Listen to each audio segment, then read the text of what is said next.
Hi there, my name is Tom McMurray. I'd like to welcome you to the Living the Coin Lifestyle and Digital Currency 101 presentation.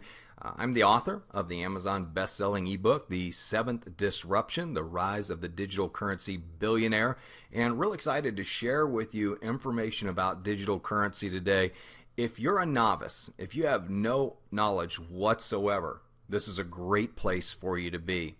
Digital currency can kind of be befuddling to people. It's like new terms like blockchain and mining and stuff like that. People don't quite understand, but by the end of this presentation, you're going to understand that. But real excited about the success of the book and the interest in it. It's been on Amazon for a while, and we're real excited about the response that it's received. You know, digital currency will create a trillion-dollar market and reshape human culture. I know a guy who said that. That'd be me.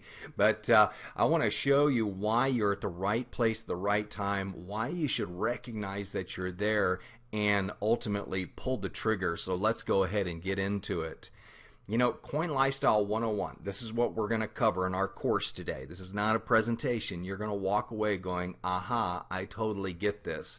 We're going to talk about what is the coin lifestyle. We're going to talk about what is the seventh disruption, what is digital currency, what are the benefits of digital currency, and how you can profit from digital currency. And you remember the old saying says, if you think education's expensive, try ignorance. Well, I've got good news for you. This presentation's not going to cost you a dime, and the upside potential is absolutely huge. So let's go back and reflect on a unique moment in time. And this was an exciting time for me personally because I was there at the beginning of the internet. But I saw a lot of my friends miss the opportunity. They went to work for companies doing medical supply sales and all of that. And they watched us. We got really, really wealthy investing in companies and just having a great time. And, you know, here's the question. Knowing how successful the internet has become, if I could take you back to 1991, would you, number one, go to work for an internet company? You might change your mind after you see the next slide.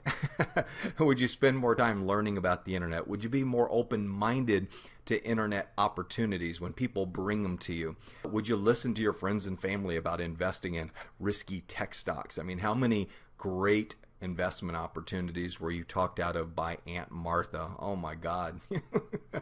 So let's take a look at this. Well, these kind of hurt. I know some of you are going, oh, I had the opportunity to invest in American Online, or oh, I had the opportunity to invest in Amazon.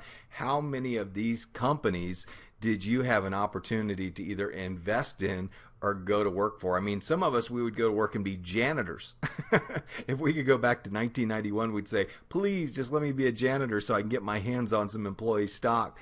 You know, you look at what some of those companies have done. They've created trillion-dollar marketplaces. I mean, look at Apple just by itself. If you had invested $1,000 in Apple, where would you be? And I laugh when I think of Forrest Gump and that letter he got, and thank you for your $100,000 investment in Apple. It's now worth $7 billion.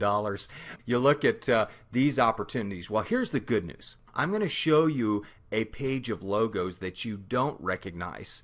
And you're going to be like, well, who are these companies? Well, I got news for you. They are the future companies that you're looking at right now. The only difference is they're probably going to be bigger because they're in a bigger pond. The internet is a very small pond compared to the disruption of the financial industry. And we're talking a global disruption, not just the United States. The United States was real popular with the internet, and the rest of the world caught on. Digital currency is catching on all over the world, in Thailand, the Philippines, and Russia, you name it, it's taking off like a rocket. So here's the good news. You get a do-over. I love do-overs. The seventh disruption of digital currency is one of those unique moments in time. But the $64,000 question is this. Are you going to seize the moment and ride the next big wave, or are you going to make the same excuses and miss the evolution of digital currency? Well, we don't want you to do that. And you remember the quote? I couldn't find who said it, but he said, there's no such thing as missed opportunities. They merely pass on to the next person. Well, do not let the coin lifestyle and digital currency pass on to the next person. I think that'd be a big mistake. So let's talk about living the coin lifestyle. What does that all mean? let's live the web lifestyle, or let's live the internet lifestyle. So many people have dreamed of doing that. Our intention when we started this was to create awareness about digital currency and provide a rewarding way of life designed to empower you with total control of your financial future. Get this, without banks, without government issued currency, and without debt. Does that sound appealing to you? I know it does to me. Our mantra is live where you want to live how you want to live, and create wealth doing it.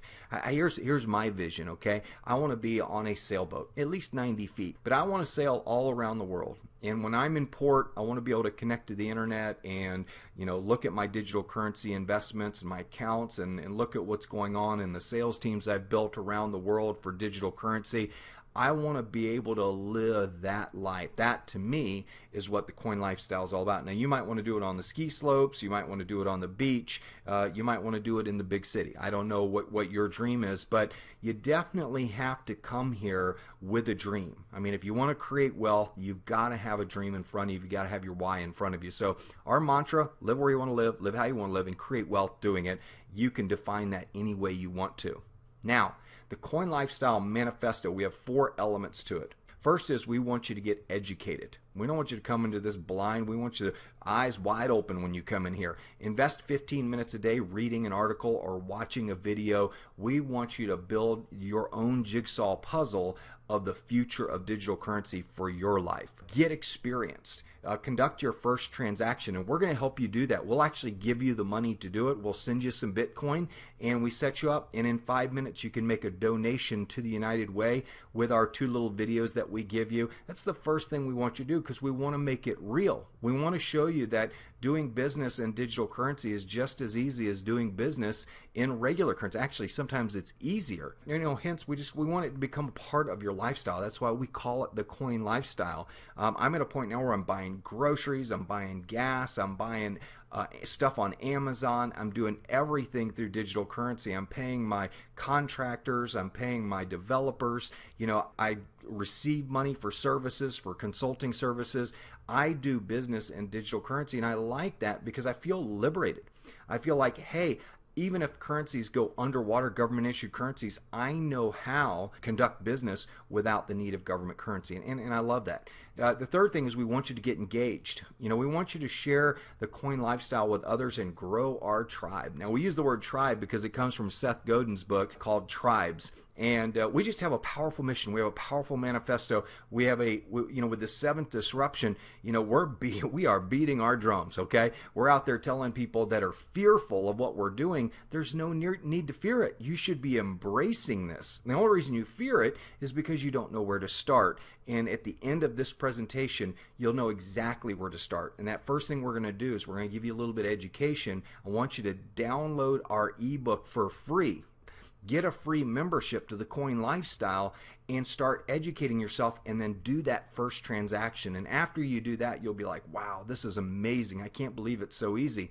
And if you've ever used PayPal, or if you've ever used Microsoft, their e-wallet, or you've used Google Pay, anything like that, Apple Pay, any of Google Wallet or Apple Pay, get those reversed, but you will know how to do digital currency. The only difference is we don't use a government currency. Okay, we use a digital currency, which you'll see there's really no difference in the end. Get wealthy. That's the 4th element of our Coin Lifestyle Manifesto. You can earn referral fees if you want to refer people to what we're doing, or you say, hey, Tom, I'm not into building teams. I don't want to do any of that stuff.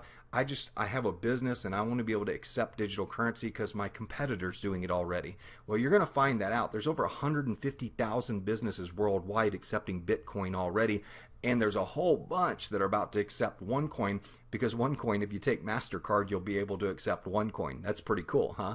How about trading digital currencies? If you kind of got that trader mentality, you want to buy low and sell high, well, you can do that. There's all kinds of awesome trading platforms like Gemini and Coinbase. These are like the E-Trades. These are like the TD trades. I mean, they already exist and they're out there, and people are trading digital currencies just like they do stock.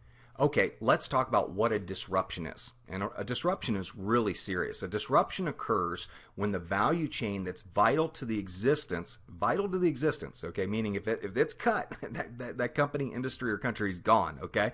But vital to the existence of a company, industry, or country is cut, re-engineered, or made obsolete. Okay, and we have seen this happen a bunch of times. Wikipedia, when was the last time you had an encyclopedia salesperson come to your door? Netflix, when was the last time you went into a Blockbuster Video? not been for a while, huh? Napster wiped out the music industry and turned it into iTunes and Clear Channel and Live Nation. Okay, just totally changed the landscape of the music industry. Record labels are really no more. When was the last time you went into a Tower Records? Google, when was the last time you went to the library and had to look something up at the library because you didn't know where to find it? You know, no more of those card catalogs, huh? Some of you don't remember that, but we do. Airbnb, disrupting the hospitality industry. You can rent people's homes, a bedroom in their home, their entire home, their motor home. Airbnb rents everything, and they're a threat to the hospitality and hotel industry. Uber is disrupting the taxi cab industry and the limo industry in a very big way. Ford, you're like, what is Ford doing on there? Ford disrupted the horse and buggy industry. You remember? Well, maybe some of you don't. I know I don't. We know that it did. AOL disrupted the you got mail industry in a very big way. A government agency that used to be profitable is now losing $70 to $80 billion a year. Okay, well, that's called a disruption last time I checked. Tesla is disrupting the energy industry, not the car industry, the energy industry, because they are proving that electric cars work, and the rest of the industry is having to follow suit because people like the idea of being off of fossil fuel. OneCoin is disrupting really the digital currency industry. They're kind of like the AOL. They're coming along and making everything easy and getting the masses online with over 800,000 people using OneCoin in really the last 14 months. It's pretty amazing. That 800,000 will quickly turn into 5 million people worldwide, and it will become a huge force in the digital currency industry.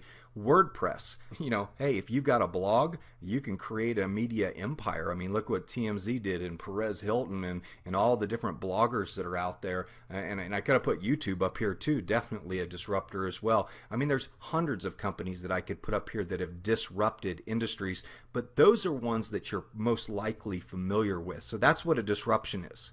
Now, there were 6 disruptions probably in our lifetime if you're watching this presentation, but these are technological platforms that have created trillion-dollar markets and reshaped human behavior. TV is one of them. We know that certainly has been a disruptor.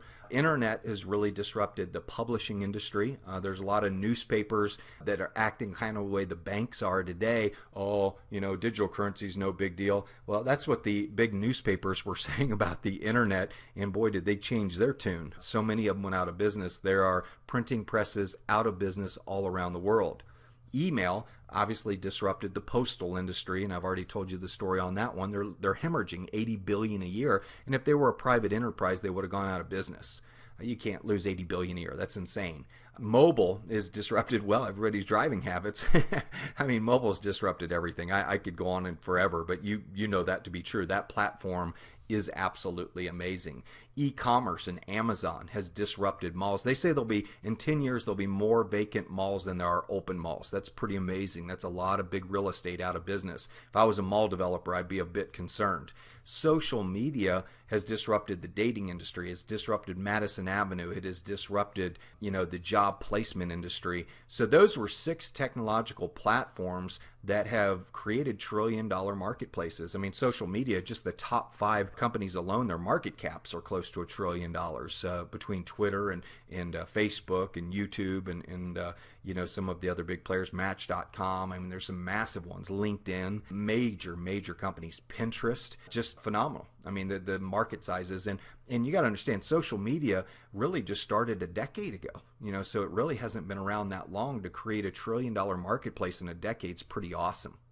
So the 7th disruption, you got 6 disruptions, you got 6 technology platforms. This is the 7th one. It's called blockchain technology.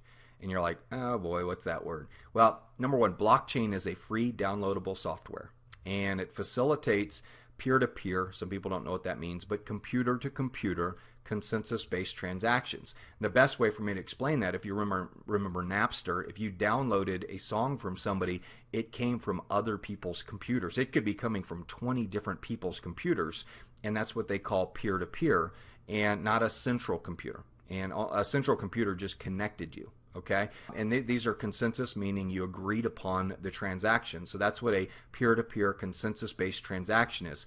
40 million users worldwide have downloaded blockchain technology. That's amazing. It's the most powerful financial computing transaction network in the world. It's 420 times more powerful than all of the supercomputers in the USA combined. Guys, you can't make this stuff up. It's real. Okay, it's out there. It's all over the internet. And here's the interesting thing about it.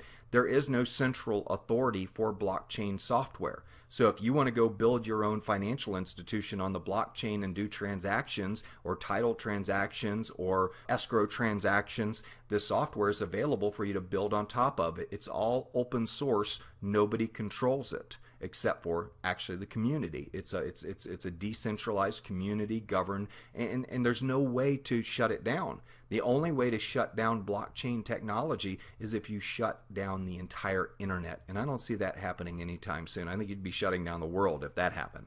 Now, the disrupted. Who will be the disrupted? Who's vulnerable to the seventh disruption?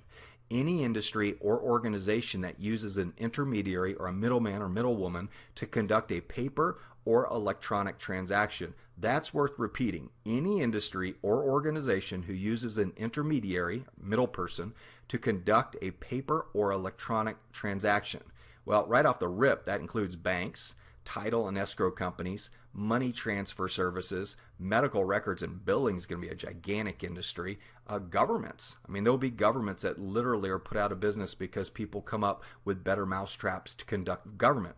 Voting, it would be one of them that can be done on the blockchain. Completely transparent, irreversible, and without fraud. Wouldn't that be cool?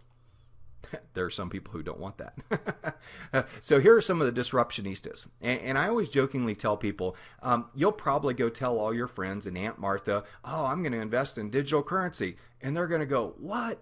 That's a scam. That's Silk Road. That's, murder for hire. That's drug dealers. And you know what's so funny? They did the same thing back in the internet in 91 when we told them everybody they needed to get online. Oh, no, those are like pornographers and crazy people that use computers to connect with each other, and all they do is transfer illegal secrets and stuff like that. Couldn't be further from the truth. Anyway, we look at what's going on here. These are the people that are behind Bitcoin and blockchain technology and digital currency. These are the luminaries. These are the experts. These are the investors. I mean, Richard Branson, the guy's a billionaire. I think he's got more cred than your Aunt Martha or even your father or even your financial advisor who doesn't even know what blockchain technology is. Mark Andreessen, the internet browser that you're viewing this presentation through, that dude invented it, okay? And he says this will change everything, digital currency, referring to digital currency. And that's the guy that invented the internet browser. And he's saying digital currency will change everything. Ben Bernanke has been on record of saying very positive things about digital currency and how it could revolutionize our capital system. Okay, it's a pretty bright guy. Some people don't like him, but he's a pretty bright guy. There's a guy named Eric Schmidt. He's the CEO of a small company called Google. He says it's a remarkable cryptographic achievement and has the ability to create something not duplicatable in the digital world. It has enormous value. Okay, this guy's probably got a little more cred than Aunt Martha as well. I'm suspecting she may have gone, to a community college or gone to a 4-year degree. I don't know, but this guy's a pretty bright guy. Then you got Dr.Ruja Ignatova. I mean, here's a lady that worked at McKinsey. She's consulted. She's built. She created a company that's the fastest company in the history of the world to do $1 billion in revenue. Faster than any other company in the world, and a brilliant woman, and she's all over the internet as somebody who is advocating the future of money. She's been featured at many conferences with The Economist and Forbes, and just really an amazing woman. Michael Novogratz, Fortress Investment Group, the guy manages like $50 billion. He's unbelievable. He's investing his personal money in the infrastructure of the blockchain and digital currency. Maybe you've heard of Peter Thiel. Here's another guy that's an absolute stud. He says it's worth thinking about. Money is money as the bubble that never ends. There's sort of a potential that Bitcoin could become this new phenomenon. Okay, here's a guy that is absolutely a stud in business. I think he was one of the creators of PayPal. Pretty bright guy. Then you got Tim Draper. Here's another guy that manages like $30 billion. I mean, this guy he's like one of the biggest investors in Bitcoin behind Mark Andreessen. Okay, and then Peter Diamandis in the lower right-hand corner, the founder of the X Prize, has been well quoted as saying, this is the future. That digital currency and Bitcoin and blockchain is where it's at. So these people, please do me a favor, research this before you take Aunt Martha's, because Aunt Martha talked you out of Apple. Just remember that. Aunt Martha talked you out of investing in Microsoft. Don't listen to her again. These are disruptionistas. These are absolute studs in the digital currency industry that are advocating digital currency in a very big way. And by the way, there's about 50 more I could put on the screen that you would recognize their names. So here are the logos of the future. I showed you Apple and Microsoft and all of those. These are the logos that you are going to see. These are the opportunities of the future. Now, my personal strategy is I want to find a way to put $1,000 in each one of these. Okay, I want to be like Forrest Gump. I want to put 100,000 in one of them. I think I know which one. Anyway, not going to mention which one it is, but I'm a real fan of it. But looking at Bitcoin and definitely putting $1,000 every month in Bitcoin and Litecoin. There's so many great places to diversify your financial portfolio. Now this is still a very high risk industry, just as the internet was. So you got to use some common sense. You don't go put all your life savings in digital currency. And I'm not a financial advisor, so I'm not giving you advice. I'm just telling you what I'm doing because I see this industry as the next internet. The only difference is it's going to be 5 to 10 times bigger, and the opportunities are going to be 5 to 10 times bigger. Okay, so you're like, what the heck, a Mustang? What's this have to do with the presentation? Well, this is where the fun begins. We're going to start talking about digital currency and what it is. Because you're like, okay, Tom, I get that this is big. I get that there's major people behind it. I'm not going to let Aunt Martha talk me out of this. I know I'm at the right place at the right time. Now I just need to understand this dang thing. Anyway, let's start with a Ford Mustang. The interesting thing about digital currency is it's finite, meaning when you create a mathematical equation to create digital currency, it's capped at how many coins it can actually create. Now, there's no physical coin. A coin is synonymous with a serial number, and we'll get into that here in just a second. Everything's a serial number. Anything that's got value is a serial number. Okay, the Mustang was a serial number as well, and I'll tell you what I mean by that in a minute. But there were 689,440 of these manufactured in 1965. I doubt there's that many on the road today. Maybe there's 189,000. I don't know. But the bottom line is the car was finite. Even if there was 689,000 on the road, there'd be a huge demand for them because people love this car. It was the #1 sold car in the world, still holds that record today. But the cool thing about digital currency is it's finite as well. So when you create a digital currency, you say, okay, we're going to, like with Bitcoin, they're creating 21 million coins. That's it. Once they're issued, there's no more. Some will get lost. Some will get used. People will store away for a long time. And so there'll be a limited number of those 21 million that are actually on the open market available for trade. And we'll talk about how they increase in value. But just like the Mustang, digital currency is finite, and there's a way that the communities regulate that as well to make sure that that it doesn't produce more than what they say they're going to produce. And I'll tell you about that here in a second. The value of possession is in the serial number. You can own a Ford Mustang, but if you don't have that title with that serial number in the upper left-hand corner and you don't show ownership of it, then that Mustang is worthless to you. Okay, you might be able to go sell it for scrap. You might be able to sell it to somebody without a title, but it's certainly not for the value that you could if you had the title and the serial number. So the VIN number, the vehicle identification number, is unique on every single one of those 689,440 Mustangs. Okay, each number was different.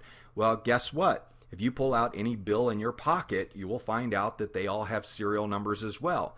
And that's really where the value is. Without that serial number on that $100 bill, that serial number is worthless. It's worthless anyway. It's a promissory note that owes a whole bunch of debt behind it. But that number is basically a CUSIP number, a bond number that's tied to an issuance of debt, which means the holder of that is responsible for the debt. And how about the euro? The euro also has a serial number as well. So you're like, okay, so maybe it's not too bad to deal in serial numbers. We deal with them all day long. When we do a credit card transaction, they produce a transaction number, and that's a serial number that identifies that transaction. So the fact that digital currency is merely a serial number, you should not discount the value of it, because just about everything you do in financial transactions is a serial number. The only difference is like the Mustang. You know, the Mustang has a raw material value to it, but that $100 bill doesn't. You know, they say, oh yeah, you can redeem this at the Federal Reserve, and they'll redeem it for what? They won't redeem it for anything. It's a promissory note. Okay, you won't get any gold or silver. That's been gone since Nixon. So when you look at the value, you trust that serial number on that $100 bill, even though it's worth nothing, even though it's actually tied to a liability that you're responsible for as a taxpayer, to the tune of about $20 trillion. Okay, I like handing people $100 bills. Say, here, would you like this $100 bill? And they go, oh yeah, absolutely. And I say, well, great. Here's a promissory note for $1,480, because if you take this, that's what you owe in return. That's what you're on the hook for. And they're like, why is that? It's because that's how much debt we have, and you as a taxpayer are responsible for it. So the U.S. government has done a great job of basically imprisoning us, you know, with debt, to where people have to continue work, pay for their Ford pickup or their Chevy pickup or whatever car they have, because debt is the ultimate imprisonment tool. And I don't think you'll argue with me. And I'm not saying every country does that, not just the United States, but it's a way to keep people on the plantation and keep them working. And I hope you're not offended by that example.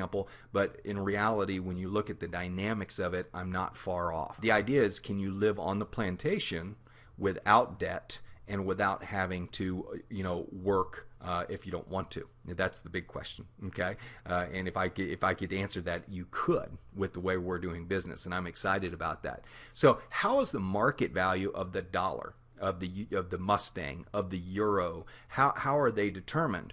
Well, it's pretty straightforward. The value is determined by auction or by exchange. See all those people standing around bidding on that car? Well, that's the same way they do the US dollar, and it's the same way they do digital currency. So the fact of the matter is, digital currency's value is actually determined the same way the dollar is or the Mustang is. So why would you have a problem with it? Is if the community's huge and everybody's bidding on it and the community's growing, guess what happens to the value of your digital currency, of your serial number? It's going to go up in value. So value is determined by an auction or an exchange, and there's exchanges like Coinbase and Gemini, and there's a whole bunch of them that you can actually trade on. Itbit is another big one. And so considering the value of the 1965 Mustang, in 1965 it was $2,320. Well, in 2015, it was $25,500, 10 times the value. Okay, now why? Number one, because the 1965 Mustang is finite. There was only a certain number of them produced. It's an auction-driven market value. So the car's really not worth that raw material wise, but that's what people are willing to pay for it. Well, guess what? Same way the dollar operates, same way digital currency operates. Bitcoin right now is at $471 per coin. You know what it's worth, its intrinsic value is? Zero. Okay? It has no value whatsoever. But that's what the community trusts the currency, and the community has driven it to that value. Now it can go down to 200, it could go up to 1,000. So it does fluctuate in value. But you know, interesting thing about it, back in February when I saw the issue going on in Greece, I was like, you know what?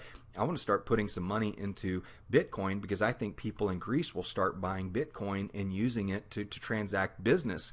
And pretty interestingly enough, it went from $210 all the way up to $500. So the money I put in there, my buying power actually almost tripled in value, which was pretty awesome. But you know, when you look at the value of the Mustang, it's determined by a community. The bigger the community, the more demand there is for the finite number of Mustangs. So if you have 5 million people who love Mustangs, the value is going to be X. If you have 50 million people who love the Mustang, the value is going to be X times 10. And each Mustang, remember, has a vehicle identification number. And so the value, that 25,000, if you took the number of Mustangs that are on the market today and multiplied them times 25,500, which is the average selling price at an auction, you would end up with the market capitalization of the 1965 Mustang, which I think is pretty cool. Now, another thing to consider is digital currency, just as the Mustang, required paid-in energy to produce the asset. Okay, so labor had to go in, capital had to go in, raw materials had to go in. Well, guess what? In a digital currency, energy has to go in, paid in capital has to go in. I've traded some of my worth less promissory notes for digital currency, which has actually gone up in value. So I've been able to convert a debt note that I use to transact business in the United States, called a $100 bill. I was able to turn it into a Bitcoin or a half a Bitcoin and watch it turn into the value of almost a Bitcoin and a half. Okay, which is pretty cool. I like taking worthless currency and turning it into currency that increases in value. I don't know about you, but it makes sense to me. I like that equation.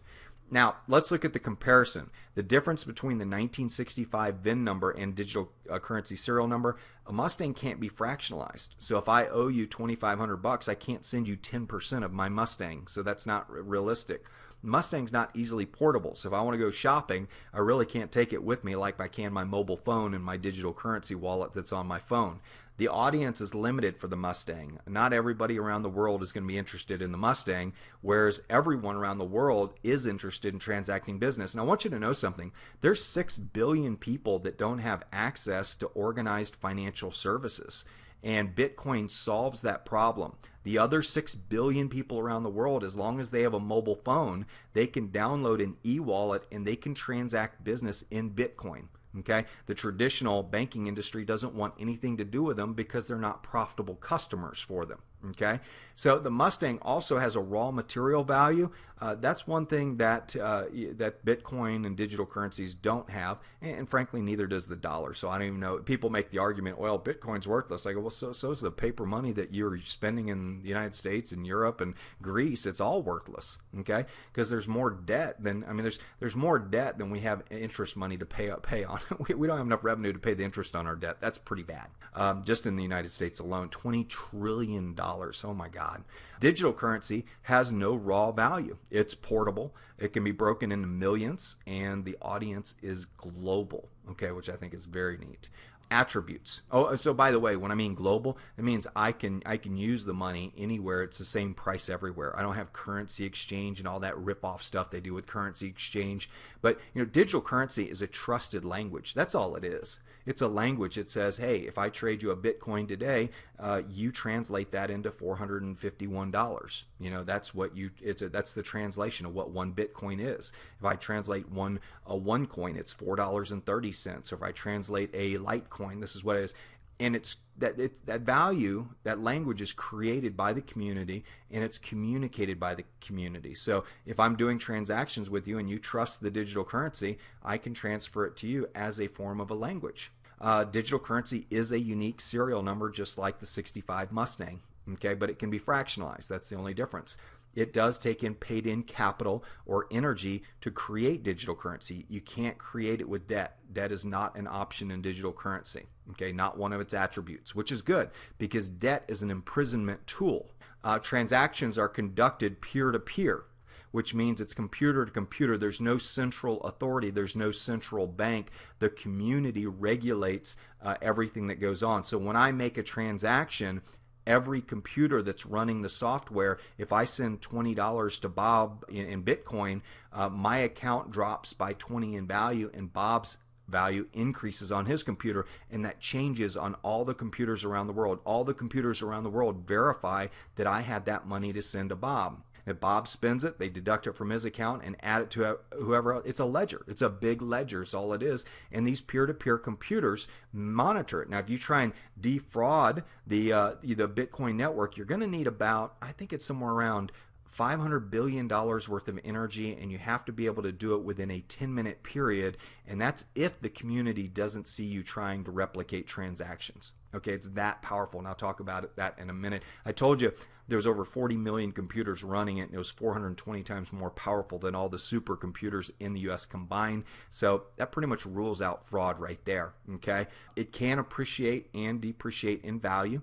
There are no intermediaries, no bankers to take your money. Okay, no bankers to sit. How many times have you had your money sat on over the weekend? It just pissed you off. Okay, I hate that. And there's no need because you know they had it the minute the transaction. They could look on the computer and the money was in their account, and they go, "Oh, we have to wait 3 days for it to clear." It's like that's the biggest lie in the world. Okay, it is instant and there's no fees. So when I send you money in Bitcoin, there's no check is in the mail. The minute I press send, your phone pings, okay, or your computer pings. And if you've done a transaction with us, you know how quick it is. But trust and transparency is the underlying asset.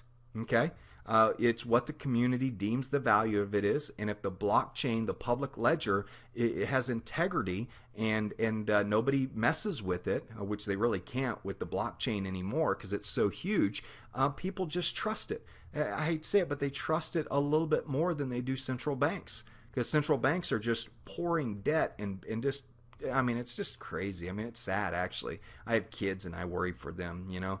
And if you do too, if you have grandkids, you know what I'm talking about. But it's just no future for them to grow up in, have being obligated to 30 or 40 trillion dollars in debt that they didn't create. That's not their responsibility.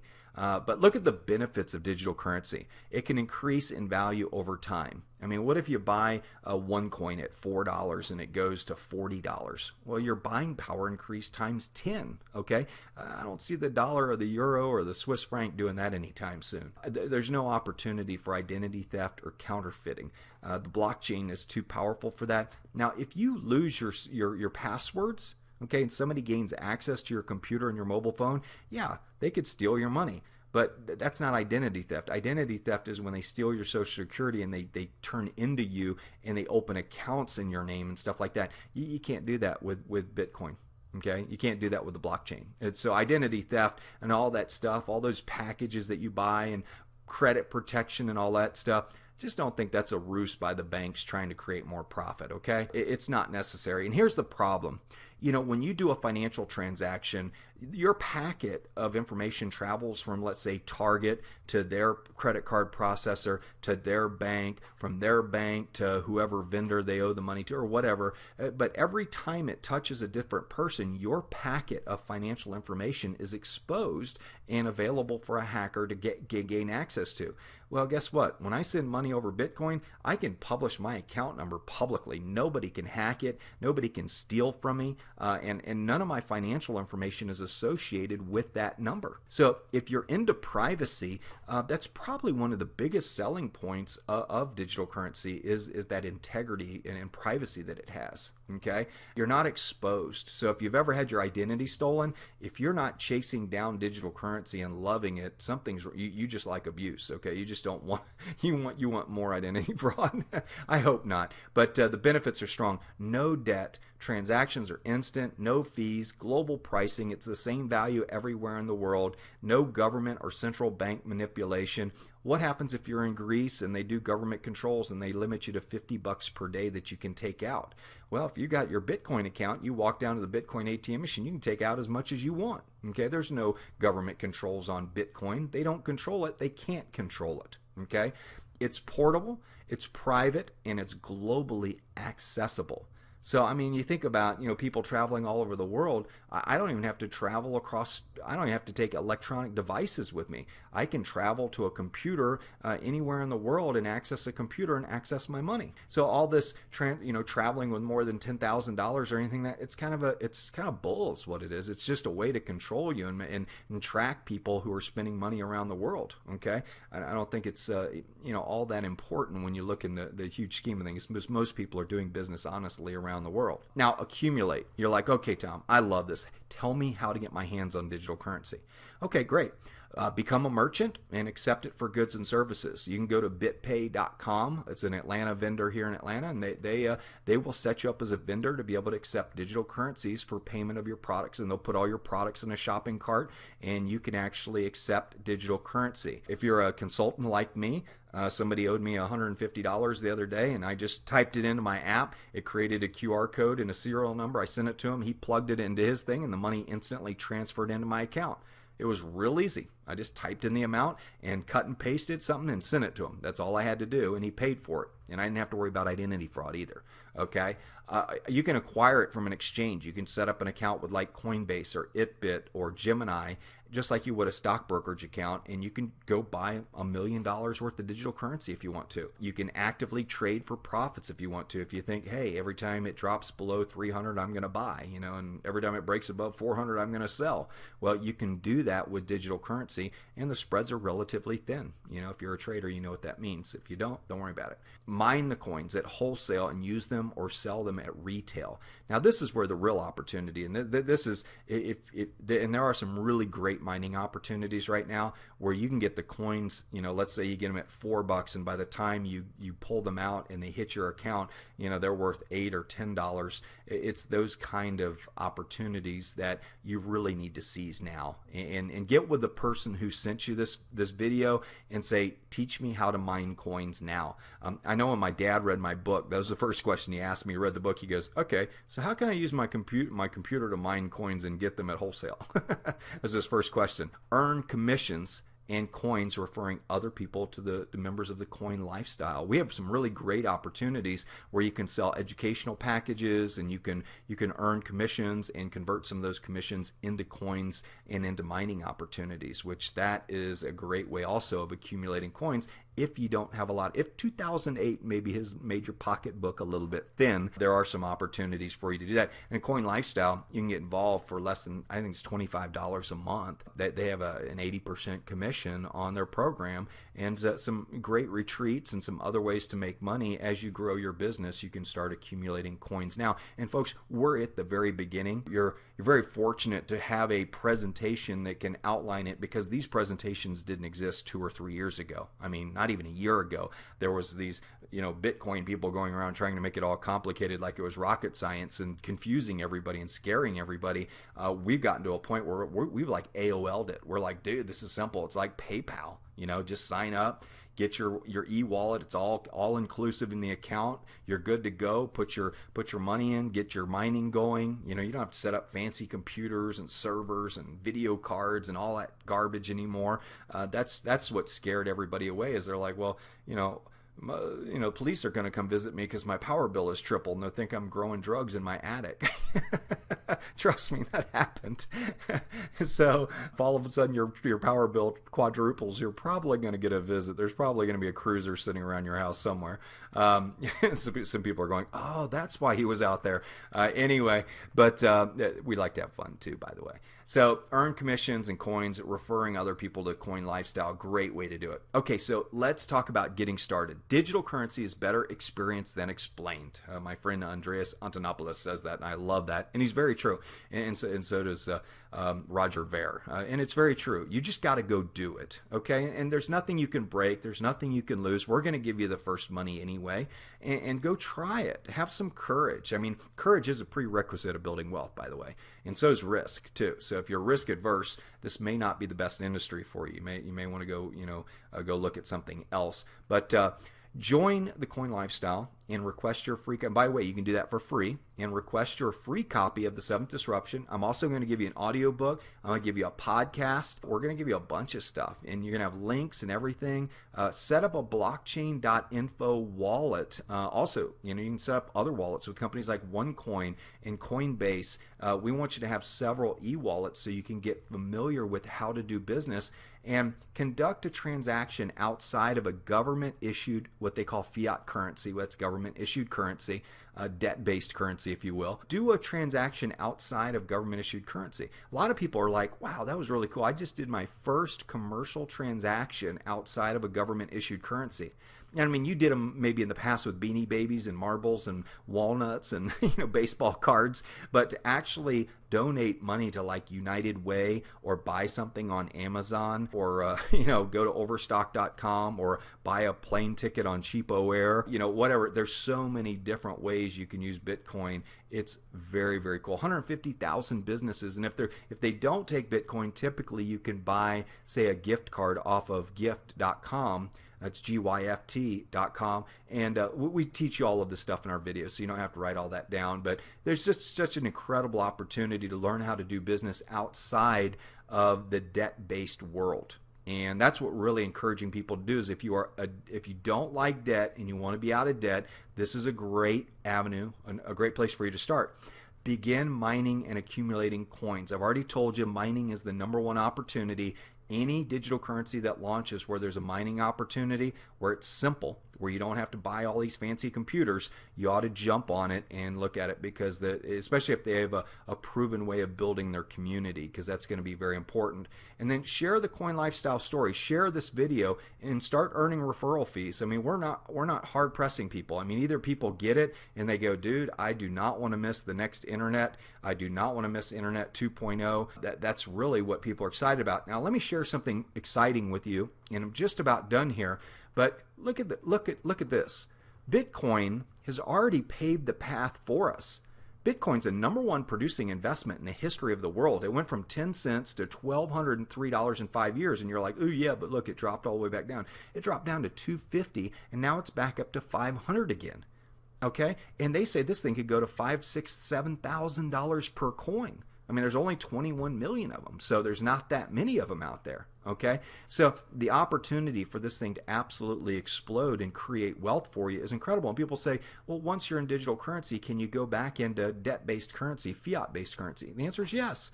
You sell it on the exchange, and they'll put it in your account in any currency that you want, anywhere in the world. And I love that about Bitcoin, is it gives you the flexibility to increase your value of your spending power. I mean, think about it. If you have say a US dollar, and this is my milk example, should milk be $5 a gallon 30 years later? No, it should be like 30 cents a gallon. The only problem is it takes 80% more money to purchase the same gallon of milk. And guess what? Do you think the process of developing milk has gotten more expensive over time, or if it's gotten cheaper? It's gotten cheaper, okay, because they have automated machines that do it now. They have all kinds of hormones that produce more milk. I mean, it's crazy. But you think about, why is milk, $5 instead of $1? It's because your currency is worth 80% less. Now, on the other hand, what if you had a currency that went from $1 to $5 and milk stayed the same price? Well, all of a sudden, you're buying milk for a lot less money out of your pocket because your currency has increased in value. Now, think of that dynamic for a minute. Do you want a currency 5 or 10 years from now that buys you less, or do you want a currency 5 or 10 years from now that buys you more? Well, that's a BFO. That's a blinding fact of the obvious. So what are you doing sitting around, man? You're sitting here, you ought to be on the phone right now asking people, dude, how can I mine coins? How can I get my hands on coins? So here's the summary for you.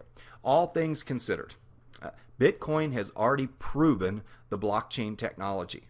It works. It's all around the world. 40 million computers run it. The AOLs have launched. The OneCoins, the Litecoins. There's all kinds of companies that have launched, and there's a whole bunch of digital currencies, not just a few of them. There's hundreds of them, and there's probably only 10 serious players right now. But the AOLs have launched, and they're making it easier for you to use digital currency as part of your lifestyle. Billionaires and luminaries are investing in and prognosticating the future of digital currency. That's a big word for saying they're predicting it. Okay, so there's already big people saying it's the future. Okay, and I think they like the idea of a decentralized currency rather than a centralized currency, because right now there's about 10 or 12 families that control most of the money in the world. Wouldn't it be interesting to have a currency where the other 4 billion people around the world control the currency instead? I like that idea. Okay, government issued currencies are buried in debt, and they're declining rapidly in value. Frankly, some people are scared. I mean, we look at what's going on in Puerto Rico and Greece and Spain. It's pretty scary what's going around in the world. And I mean, the United States too. I mean, you look at the value of our currency, it's very suspect. And China, if they start experiencing massive problems, they're going to be calling some debt. And I'm not sure we have it to give to them. Okay, trillion-dollar industry is being disrupted, the banking and finance industry, and massive wealth is already being created. There are already people becoming worth millions and hundreds of millions of dollars in this business already. I would suspect there's some that have already become billionaires because of digital currency. and it's just the beginning.